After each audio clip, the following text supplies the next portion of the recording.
we go. And then let's go ahead and hand it over to Nikhil for opening remarks. Thank you so much. Hopefully everybody can hear me. Thanks for the opportunity. This is my first involvement with WTIA, so super excited to be part of this. I think this is a great way of bringing the community together to talk about cyber and to talk about what's happening within the space, what our industry peers are seeing, and really sharing and comparing notes across the industry, right? So I really love forums like this. And I'm really excited to having this conversation with this panel today. Thank you. Awesome. Thank you so much, Nikhil, for those remarks. And lastly, before we dive into the conversation, I'd like to introduce my colleague, Lori Martin, Chief Sales Officer at Apprenti, to take a moment and talk about some workforce development solutions in the cybersecurity space. Lori, go ahead. Thanks so much, Josh. Appreciate the opportunity to join all of you and just briefly introduce Apprenti, which is a nonprofit that was founded by WTIA to bridge the tech skill and diversity gaps that we have here in this country, which I know comes as no surprise to anybody here that we've got a growing digital skills shortage that cannot be addressed by just higher education. And that's where Apprenti comes in. We are a secondary system that creates an alternative pathway for all of you as leaders to access tech talent, because we focus on the 70% of Americans that don't have college degrees.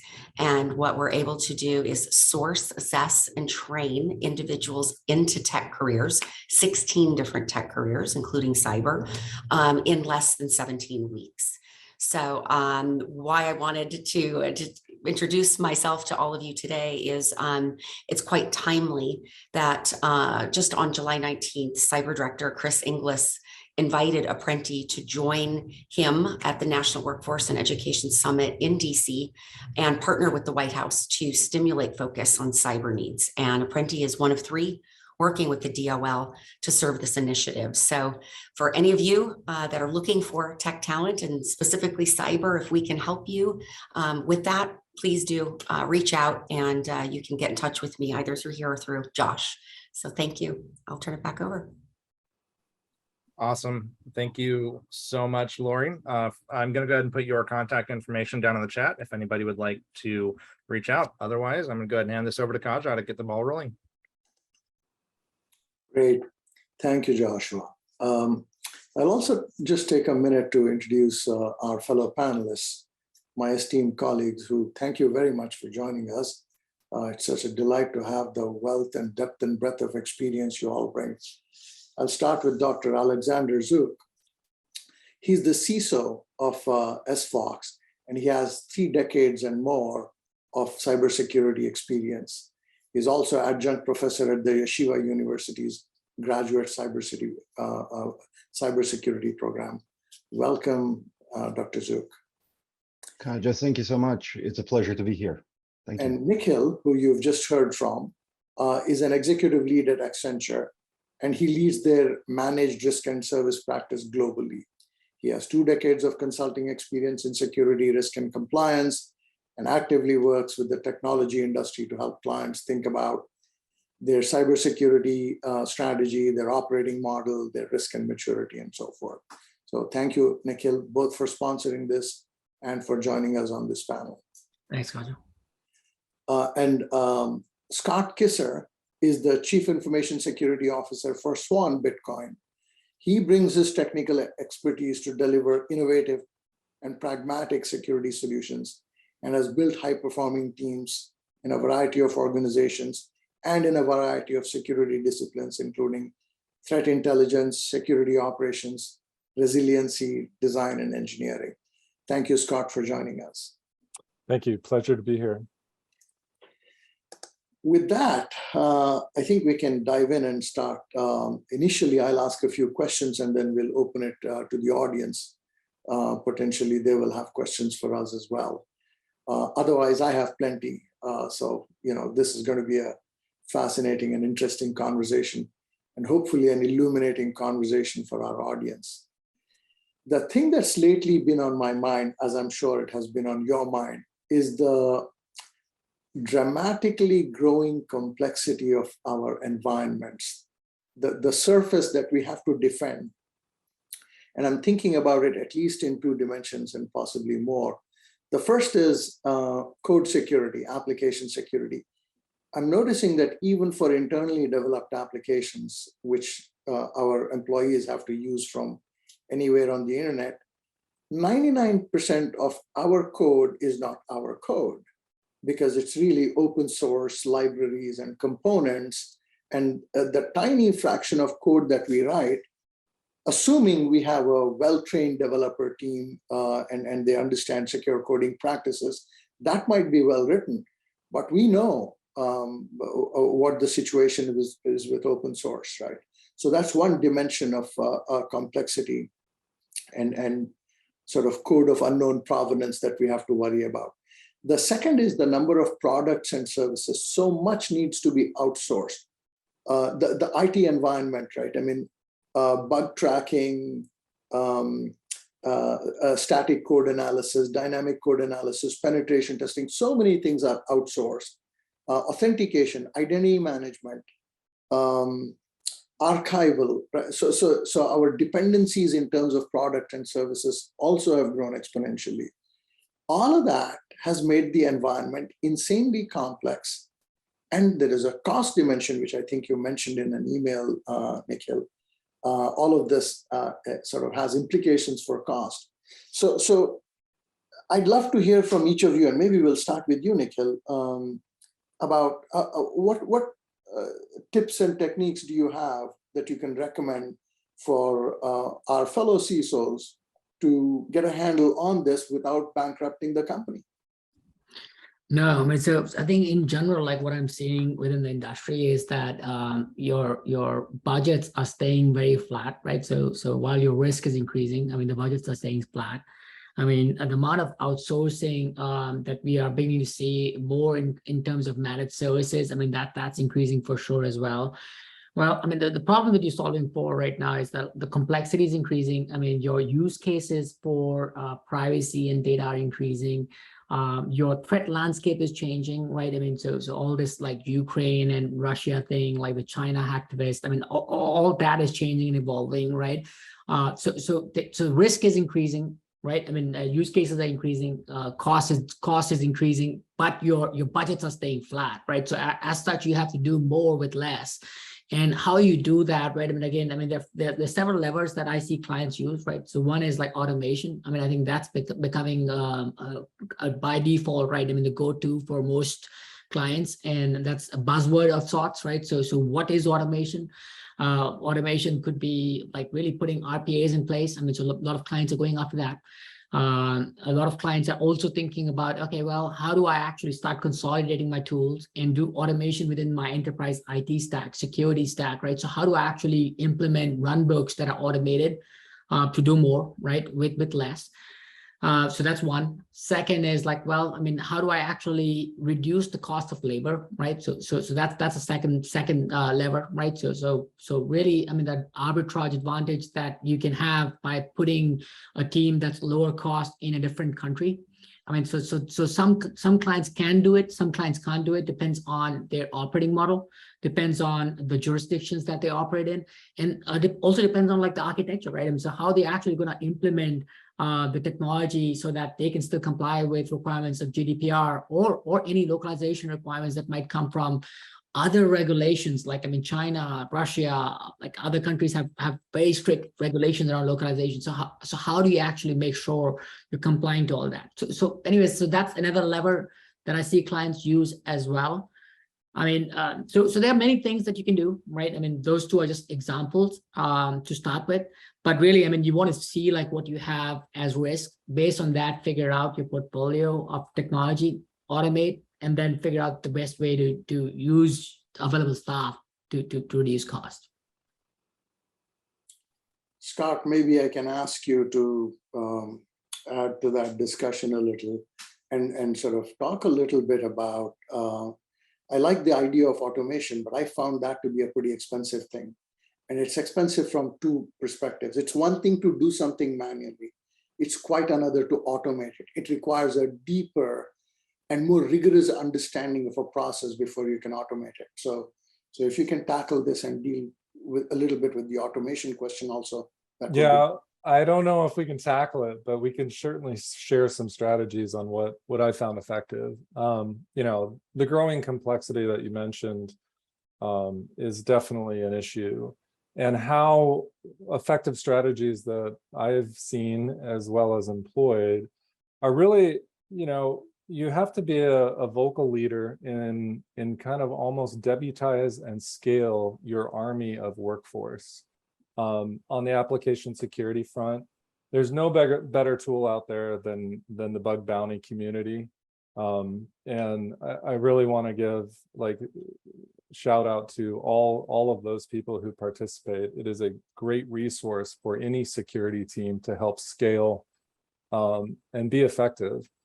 And kind of pivoting a little bit to your question, Khalil, like the one thing that I would absolutely focus on is making sure that you have the right tool set in your environment to connect into your you know, CI/CD pipeline story to make sure that we can find vulnerable libraries before they're packaged and pushed to production.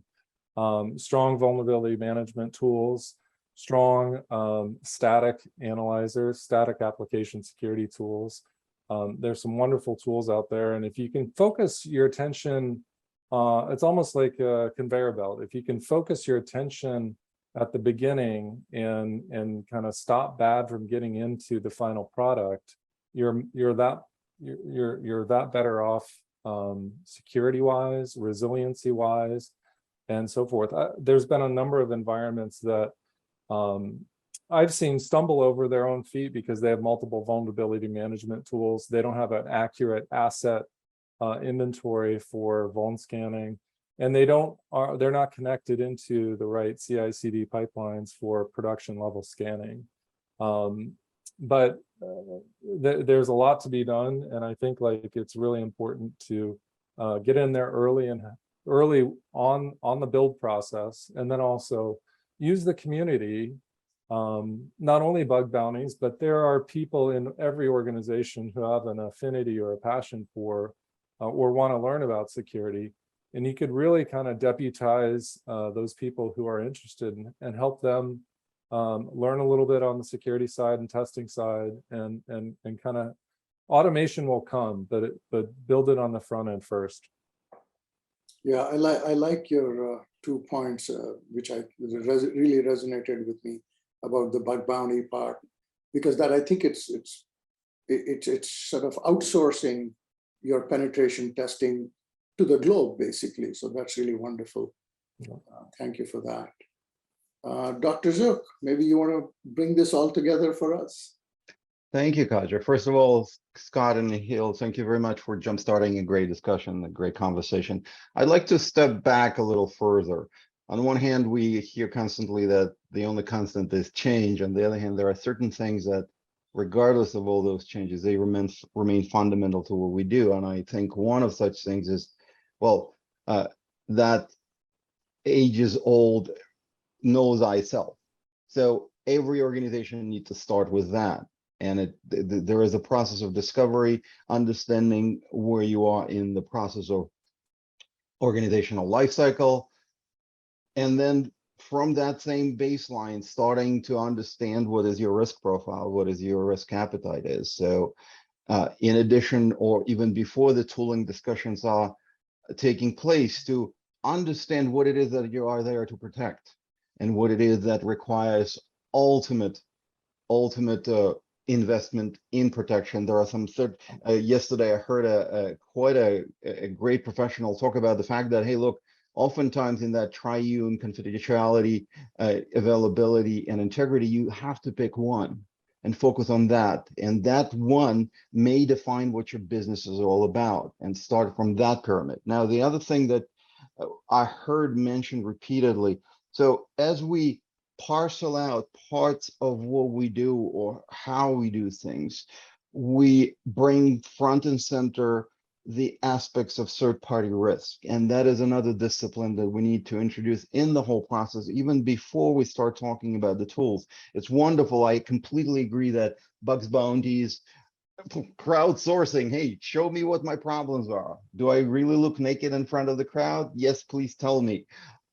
That is awesome. But looking further at our suppliers, there are many organizations that have shiny website that will provide a snappy SaaS service, but once you start looking fundamentally behind the scene of what's there, oftentimes there is very modest, if any, security practice to back that shine up. So that is something that we need to do. And of course, automation, but I agree that before automation happens, we need to have a level of sophistication and wisdom about what it is that we're automating to invest our precious resources into that. Thank you, Dr. Zirk.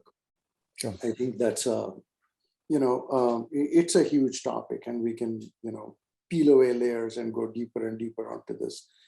We do have a question from the audience, which probably adds to this, which is, doesn't our recommendation to outsource cybersecurity increase the vulnerability and enhance the security risk, right?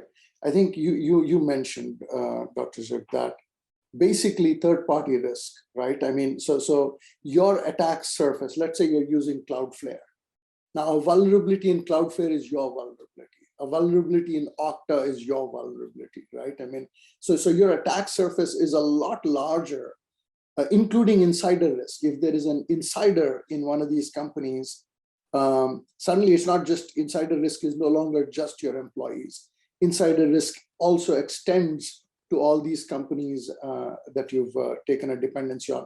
Now, in the question, Jolene says, outsourcing cybersecurity to other countries. I wasn't sure if she really meant countries or if she meant companies, but that does also add a dimension. So maybe perhaps touch on both. And this time, why don't we start with you, Dr. Zirk? Thank you. That is a great topic. Actually, I had again a discussion about it yesterday. It depends, right? So for instance, if you're running a large professional organization, you actually have a choice to bring that knowledge in because you have the resources to do so. You have a larger team, and that is maybe something that you're willing to do. You're running, let's say, a financial services organization that is diverse across the globe, and you want to be intimately aware of what's going on, heartbeat to heartbeat, and you don't want that potentially sensitive knowledge spread out to anyone outside your organization. You keep it in-house. On the other hand, you will find that many younger agile organizations have no other choice than leverage third parties to give some of that knowledge away, or trust to gain that knowledge to a third party to provide the level of leverage or additional resources that provide maybe 24/7 monitoring, etc. With that, a level of risk is being transferred to that third party. And with that also comes an understanding that, at least to a degree, the level of information, the intimate knowledge you would otherwise obtain from having that team in-house goes away. It is blunted. You become oftentimes just another customer among many to that supplier of services. It's better than nothing, but it is like with any other service. You blunt the level of service you get. It's not necessarily a very super customized thing, and you need to, if the organization decides to do so, they have to be very cognizant of how do you measure success of that relationship? How do you measure effectiveness of that relationship? Are you getting what you hope to get, or are you getting a very generic pre-canned, hey, look, there is a problem, why don't you look at it? There is no value in that. So thank you. Nikhil, what would you add to that? Well, yeah, I mean, so I think building up on what Alexander said, right? I mean, I think it's risk and reward, right? I think there has to be purpose behind any kind of outsourcing, right? So if you're gonna push like any kind of development activities, any kind of hosting activities, any other services, including security services to a third party, I mean, you got to see like, why are you doing it, right? Is that a core skill set for you? If not, like, I mean, yes, I mean, let's outsource. if it's okay, we'll share a lot of IP with a third party. Like, what's the benefit that they bring out there? I mean, to what you're building or what you're doing, right? If there's no benefit and then you have a risk that you take on, I mean, then it's probably not worth it, right? So in general, like when we talk about third party risk, right? I mean, you got to look at, like, I mean, what are they doing? Why are they doing it? And do they have the right controls, the right reputation, the right brand? I mean, the financial viability, so that in case something goes wrong, like, I mean, you can actually exercise your rights and controls and whatever contractual terms are there. You can exercise that, and you can really manage the risk around it, right? Including financial risk as well. So again, I'm just to summarize, like, I mean, you got to have a business case, right? I mean, you got to think about security considerations, privacy considerations before you actually do it. Otherwise, you'll take on more risk with less reward. If you do it for the right reasons, I mean, I see like there's a lot of benefit that comes out of outsourcing. Yeah. So, Scott, what would you say to that? I think these are great points. I think I would add a little bit of story behind kind of the benefits of outsourcing. Have to zero in on kind of what you're protecting. It goes back to the proverbial kind of peeling the onion. I'm not comfortable outsourcing anything that's close to the center, close to the critical services. I am comfortable more or less outsourcing services that are tertiary or on the outside, peripheral elements. I do think as security leaders, we absolutely have to be laser focused and diligent about kind of our focus. And I think, like, if I had incident management to outsource, I think I'd consider that level 1, level 2 type incident management response, or even I know it's very popular these days is EDR management, security endpoint management. And for what that service provides, I think it's to protect the workforce. It's very much needs to be considered. Post-COVID, we are absolutely in an almost permanent work from home, work from remote type environment. And we constantly have to be reevaluating our defenses, our monitoring aspects. And I do think, you know, it's a case-by-case situation of things that I would look at for outsourcing. Yeah, there are two other points. Maybe we can do another go around and touch upon those. One is the way I think about it is when you outsource to a company, it is likely that they will do a better job of whatever it is than you will, because that's their specialization. A company that specializes in forensics, for example, well, that's all they do for a living, or say static code analysis. So they're likely to do a better job. Not always necessarily the case, but that's one argument in favor of outsourcing.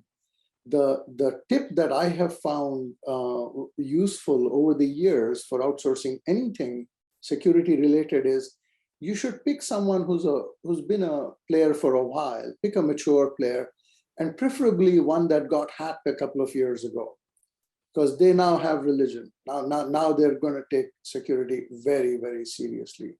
So post the recent Okta hack, somebody, I'm an advisor to ask, oh, gee, should we move off of Okta?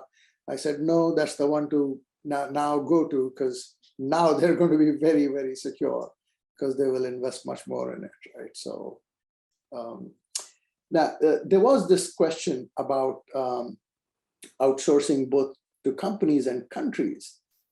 This is a nice segue into this whole discussion. And I think, Nikhil, you may have brought that up earlier about the tension between Russia and the sanctions against Russia, the divestment of companies of their Russian operations, and then the tension with China, I think has changed something irreversibly. For a long time, the large global companies, including companies that I work for, Microsoft, Google, and Amazon, have claimed we're not American companies, we're global companies. I think this suggests that you pretty much have a nationality as a company, right? And that's not surprising, right? I mean, there are laws of the land that impose on you some requirements, right? As an example, both Australian and Swiss laws require employees to share with law enforcement all information they have access to without informing the employer. So in short, they have to reveal stuff that might be confidential and TII and all of that stuff, right? So what has that changed from a security perspective? Should we see more attacks? Should we see less internationalization? Will we see a stronger growth in indigenous technology in China and Russia? They'll now have to develop many more things because we're not giving those to them, right? I mean, and they probably will be prevented from shipping stuff to us because we won't trust it, right? For good reason. So what implications does all of that have for security? Start with you, maybe, Scott, this time. Yeah, I think it's politics and geopolitics. It's my degree, and I do think like one of the aspects that you've hit on is we're entering a new Cold War phase. Very much you're kind of seeing kind of Western democracies align and kind of, especially with Ukraine and Russia, interesting threat vectors come up. And it's absolutely, I mentioned it earlier, you constantly have to be reevaluating your risk, your threat profile, your attack surface, and that includes the human condition as well. When I have a few years at F5, and when we were at F5, we actually were asked by the FBI to leave Russia before any of this all went down. So from a business perspective, you really need to kind of keep an ear to the intel community, understand kind of which way the flags are kind of blowing, and understand what level of risk these geopolitical events and geopolitical partnerships ask for. And I would just chime in, like in that environment, we are certainly in a zero trust environment, but it's more important to, or it's even more important to kind of understand threat vectors, like who are your VIPs, who are potential political dissidents, or at least close proximity to people who might be attacked. Your employees might be targets, and it's an interesting scenario. And I think it's something that is, we're entering a new kind of Cold War phase that is definitely in the cyber realm. Yeah. Nikhil, you are a large company. You presumably have operations in Russia and China. What are you seeing there? And tell me what it means from security for Accenture as distinct from security for Accenture's customers. They're kind of related and interdependent, but if you would, please talk about both. Yeah, I mean, again, I'm not super close to this topic. I mean, I'm not a cyber defense guy. I mean, I'm more of a strategy risk guy, but I'll give you my perspective, right? So what I hear, right? I mean, from other parts of Accenture. So one, I mean, so that you guys know, like we did walk away from our Russia business, right? So we had to let go of all our employees, like 2,000 plus employees that we had in Russia. Like we let go of them. So that was unfortunate, but that happened. Now, in general, like what our threat intel teams are noticing about this is like, okay, well, when the war started, I mean, there was an expectation that there would be much more of cyber warfare, right? I mean, so attacks coming from both sides to disrupt critical infrastructure. It wasn't as bad as what people thought, right? So using cyber as a tool to actually go win a war, we didn't see that much of that happening. What we did see like was disruption, like, I mean, so your grids going down and then some other things going down, like payment infrastructure going down and whatnot. So that happened. But really, I mean, using it as a tool to win the war, I mean, we didn't see that much. Now, the other thing that we hear about is, well, I mean, yeah, I mean, now you have division, right? I mean, so you have people that are on the Ukrainian side, there are people on the Russian side. Like, I mean, so people that are on the Ukrainian side, And then there are like several, like, I mean, hacktivists, I mean, that are supporting Ukraine and then going and attacking and doing launching cyber attacks on Russia, right? So they're doing that. And vice versa, right? I mean, so Russia is retaliating with respect to like all the NATO countries and allies that are imposing sanctions on Russia, right? So some of that is happening. That will continue. I mean, that's the expectation. I mean, so attacks on critical infrastructure will continue. Payments will continue. Well, I mean, given that the collaboration with Russia, China would get impacted or over years, I mean, that might also mean more cyber attacks on our technology companies. I mean, doing innovation, right? So just to really kind of get the IP and whatnot. So there's a lot going on. It's all fluid. I mean, it's evolving every day, and we get like sit reps almost every week on the Russia-Ukraine situation. So I mean, it's evolving. I don't know if you've read Sandworm by Andy Greenberg. The claim in that book is that not only that cyber, they forecasted that cyber as a front would be used in wars, but the author claims that that is in fact what we saw in Ukraine, and that cyber played a critical role in essentially preventing a response from cities and preventing them from notifying what was going on, or even being able to communicate internally what's going on. So I think my understanding was that we actually are seeing cyber as an active front in the warfare. And AZ, I know you have special interests and insights over there. So maybe you want to shed some light on this. Thank you, Kaja. First of all, you started with a great book, which I recommend anyone in the audience to read. Few things come to mind. First of all, a full disclosure: I was born and grew up in Kiev, Ukraine. That was USSR, so I'm very well familiar with the environment from within, if you will. A couple of things come to mind, and Sandworm is a good starting point as a book and a thinking platform, if you will, because do not underestimate the level of finesse and ruthlessness available there. If you read that, I'm almost surprised to a degree.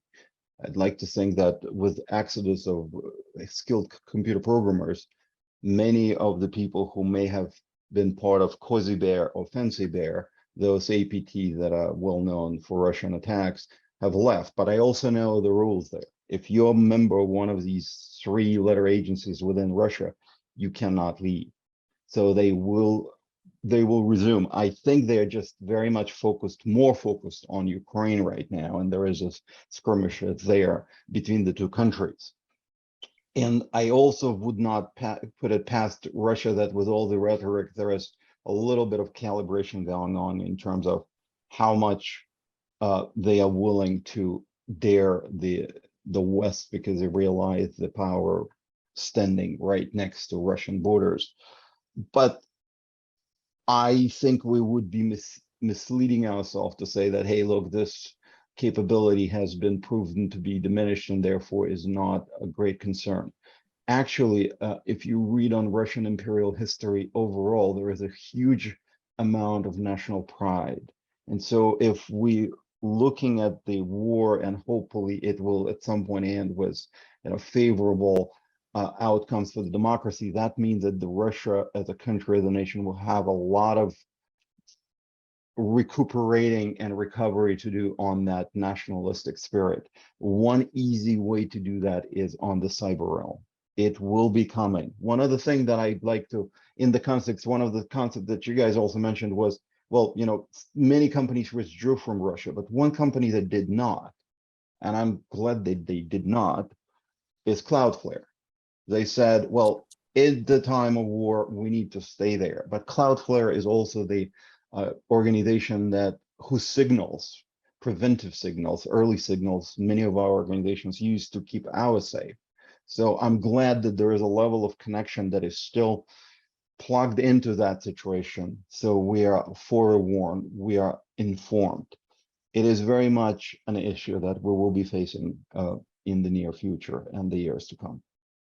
You touched upon something very important, AZ, which was that our presence in China and in Russia and in countries where we might not have the warmest of relationships is actually useful to us, because it gives us insights into the political dynamics, the technology curves, what is the local skill level, what's going on, what is their level of refinement, et cetera, right? And I realize it's a double-edged sword, because you're at the same time sharing with them similar insights into yourself, right? I mean, but I had assumed that it was understood that by being present in countries which could potentially, and in this case have become hostile, it's a deliberate strategic choice, right? Anyway, Scott, what would you add to this business about hostile countries and doing business with them? And maybe touch upon a little bit on what do you think it means for the emerging threat profile, attack profiles? Well, what sorts of attacks might we see that we haven't seen so far? I think it's really playing out a twofold. One, with, you know, my space is Bitcoin in the cryptocurrency industry. You know, we've noticed in particular that companies who do business with us are actually targets. In March, there was a breach related to a marketing company, but in their disclosure, they announced that only cryptocurrency customers of theirs were targeted. And so I think it's, you know, the term surgical strike is definitely out there. And I think as organizations look to defend, one of the things that I would amplify simply is increased training. You know, a lot of these targets are going after, you know, high net worth or VIP personnel, people with root access, people with admin level access for these systems. And they're not looking for the normal breach. They're looking for credentials related to super users and root users and they're being targeted. And it's a sophisticated target. These are not kind of just spray and pray type events. They're surgical strikes where humans will call humans to pre-warn them that they're going to send them a phishing link or a smishing link, and they'll masquerade as kind of somebody from their own company. And so the attacks are getting more and more sophisticated. And so you really need to understand your defenses, amplify phishing training, amplify your email defenses, amplify the communication that these surgical strikes are happening, is a preventative measure. And you know, I might beat this theme a little bit more than I should, but we're a zero trust world. You know, if you support working from home, you have to understand that that is going to increase your threats to the users. Understand that, you know, application monitoring, blocking, kind of, and kind of the workforce prevention should be amplified, especially now. Hope that helps. Yeah, you said a couple of really interesting things. Maybe we delve into that a bit more. The one aspect of cryptocurrencies that is most visible right now is their plummeting prices, right?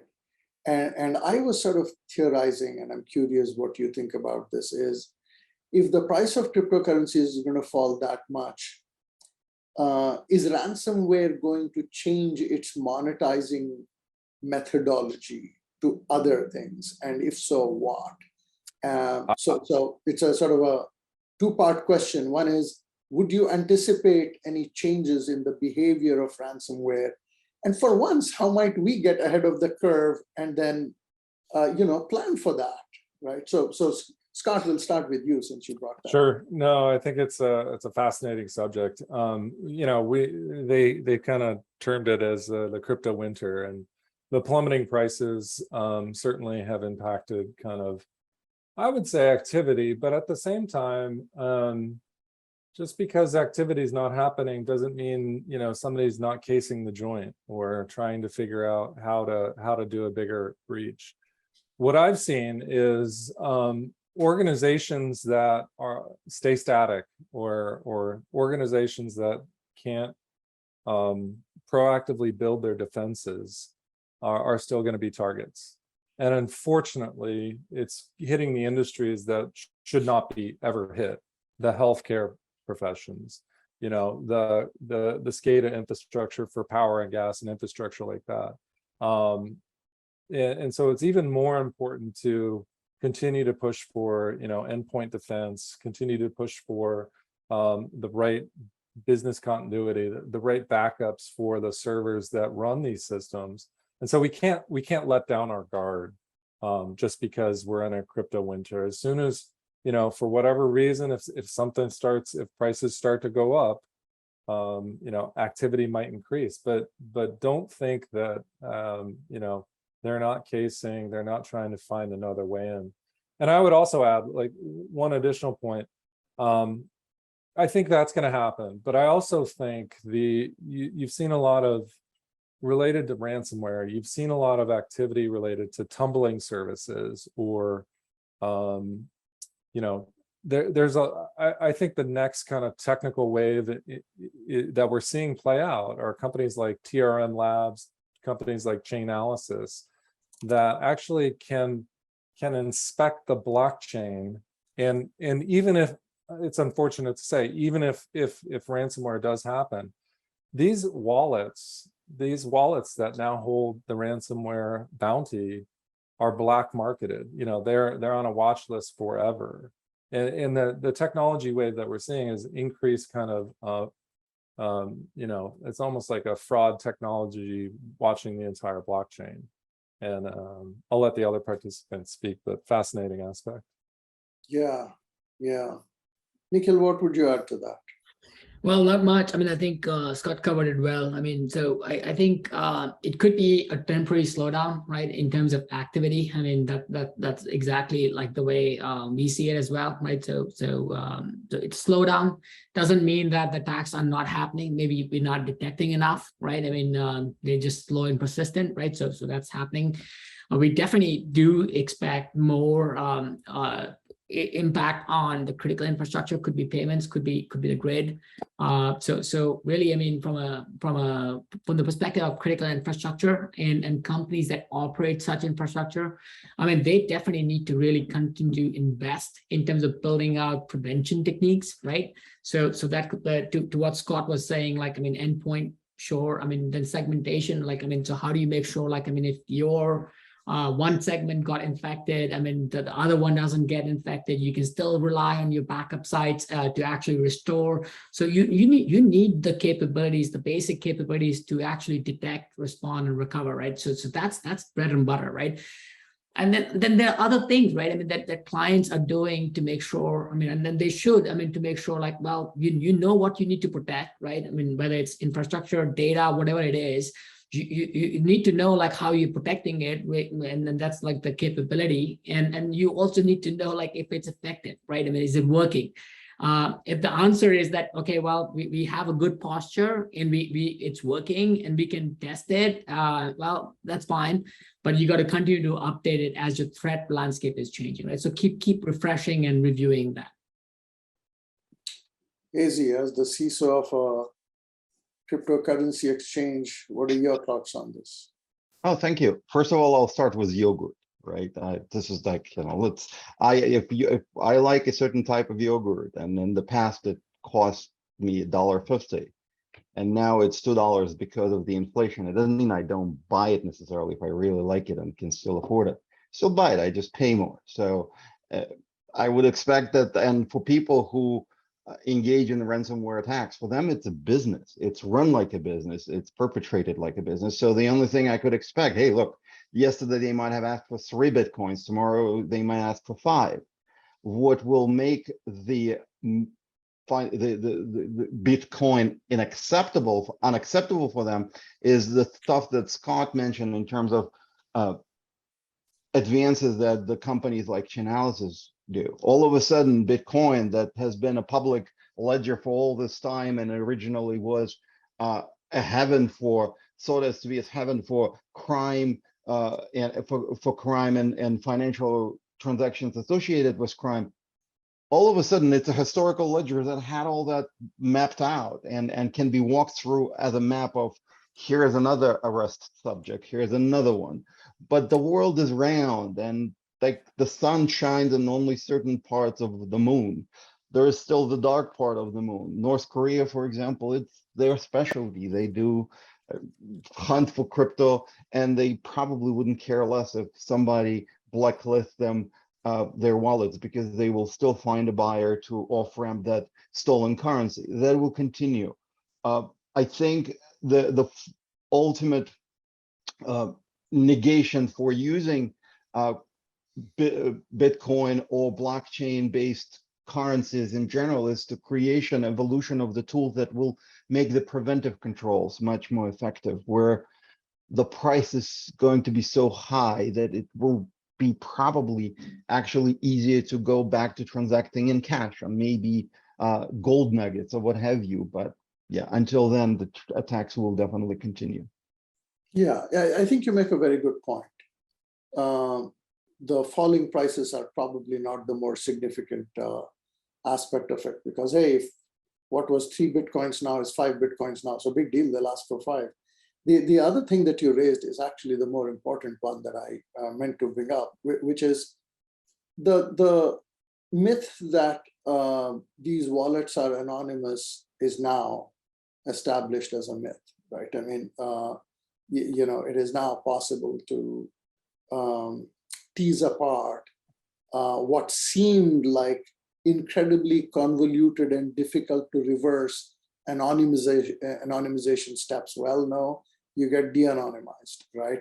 So wonder what the implications of that are, which ties into another very interesting question. This has been my thesis as somebody who's spent 30 years trying to play defense. And I worked for the best. I mean, I will say that having worked for Microsoft and seen it, I was there for a decade. I saw it go from being a not so good company at security back, let's say in 2001, 2002, to being absolutely, if not the best, among the 2 or 3 best companies, right? I mean, which is where it is today. Google and Amazon are similarly extraordinarily good companies, right? Even there, I remember I used to be very nervous about our vulnerabilities. Then I got to see situations in other large companies. And the gap between, let's say, Amazon or Google on one side and the other companies is so vast, I can't begin to describe it. I mean, they're like 8 years behind, right? It's just ridiculous, right? I mean, I can't begin to explain methodologies that are applied there and how might somebody else apply it, right? Which led me to the conclusion, and I'm curious what you all think about it. My contention is that hacking any of these companies is trivial. It's trivial. Any of these companies, you name it, right? With the exception of the maybe 3 or 5 companies that I'm talking about, hacking any of these companies is trivial, right? What saves us is once you're hacked in, how do you monetize the information? So it is the traditional defense mechanism, badges and guns, which are keeping the bad guys at bay, right, is my thesis. I'm curious what you think about this, and maybe we'll start with you, Scott. Yeah, I think in a lot of respects, you know, a lot of how you manage your environment is almost, it should be in the cultural DNA. Like a lot of organizations need to, before they start solving problems, they need to find terra firma, you know, hard ground, and in asset discovery is an exercise that absolutely has to be tried and true and accurate. You know, if you don't know what vulnerability management in terms of assets or, you know, asset inventory, software inventory, you need to get in and understand the guts of all aspects. And I would say culturally, those companies that you mentioned, they've really kind of radically led the charge to show the wider IT community on how it should be done.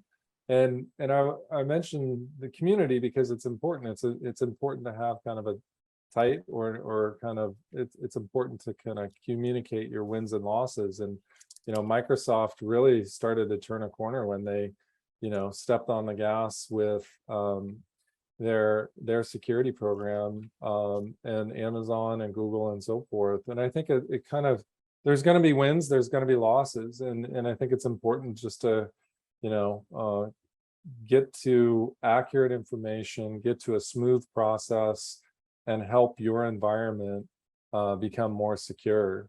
And it takes partnership, and it takes communication, and it takes leadership, and it takes the organization to be partnered with you, because it is a huge commitment. You mentioned at the beginning of this, like vulnerability management, it's very hard. A lot of the software that we write is 90% outsourced or open source. And these libraries, you know, these libraries haven't been updated in like 3, 4, 8 years. And that's pretty scary when you really break down the supply chain of what your product actually is. And so you really need to kind of lead the charge with accurate information, strong communication, strong support from the organization.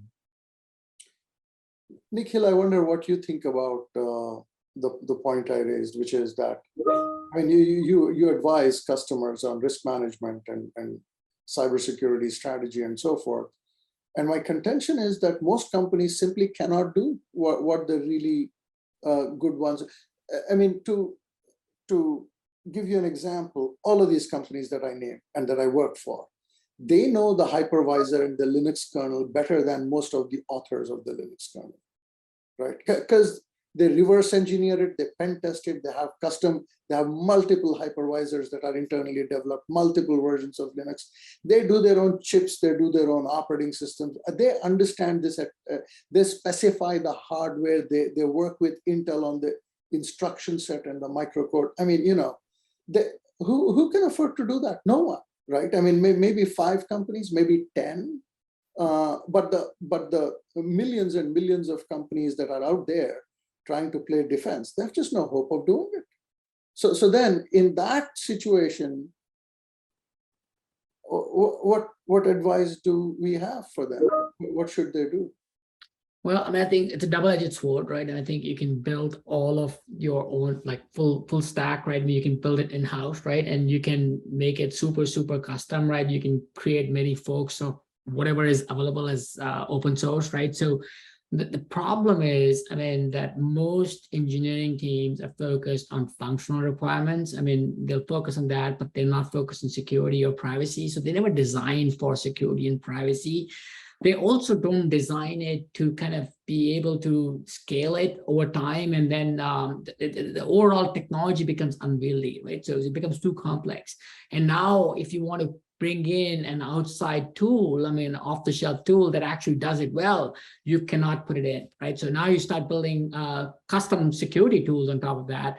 And that continues to really slow down everything else, and then becomes a culture. There's a cultural change issue where people don't want to now embrace these new technologies. I mean, these new gates and whatnot.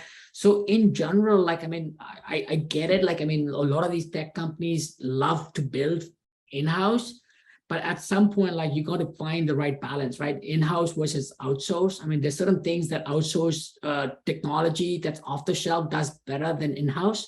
So it has to be the right balance. I mean, you can't just keep forking off open source more and more, because it's just hard to manage, and there's no documentation. I mean, to actually show what you've changed.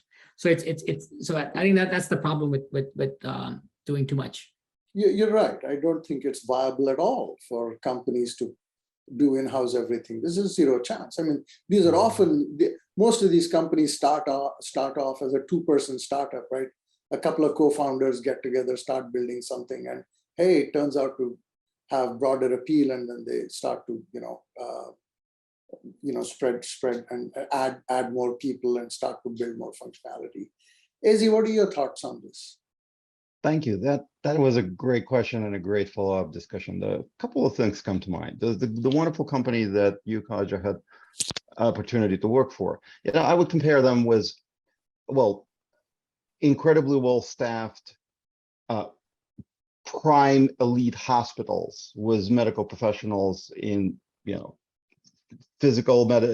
sports medicine, general practitioners. So usually these are the kind of people who you would generally see in a better health because they are very well aware of what they are doing.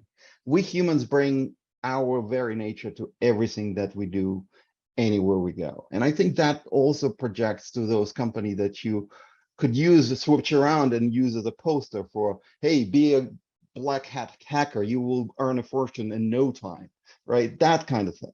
So, and then going back to the medical analogy, well, some people will wait until the first hard incident before they go and start doing something about it, exercising and going to the doctor. They just wait and pretend that nothing happened. Others will follow, and I think that's where fundamentally every one of these organizations needs to do, is that there's a famous ballet dancer, Mikhail Baryshnikov, said, every day I don't try to dance better than anyone else. Every day I wake up and I try to dance better than myself yesterday. That is all. Incremental improvement, however modest, however humble it is, if you're moving forward, today you're a little safer. You're probably still far off to be safe enough to withstand a targeted attack by one of those cozy bears or fancy bears of the world. But at least for the script kiddie who just bought a $2 worth of malware and is spraying around the world to see what they can monetize on, you become a slightly higher entry point target than, well, the neighbor. You don't have to outrun the bear, you just have to outrun the other hikers. Exactly. On those wise words, I think we've come to the end of the program. Thank you so very much. I enjoyed this conversation immensely. So thank you, Dr. Zook, thank you, Nikhil, and thank you, Scott. I hope to have more of these discussions, and I think we can offer useful insights to our audience. So thank you. With that, Joshua, I will turn it over to you to bring us to a close. Awesome. Yeah. Thank you so much, everybody. That was a great conversation. Big thank you again to Accenture for making this conversation possible. And of course, to Kaja for moderating today and making it a great conversation. I hope everybody has a wonderful day. If you have any questions or follow-ups, please don't hesitate to reach out to me. I've put my contact information in the chat box. Feel free to email me anytime. Take care. Thank you. You too. Bye-bye. Bye.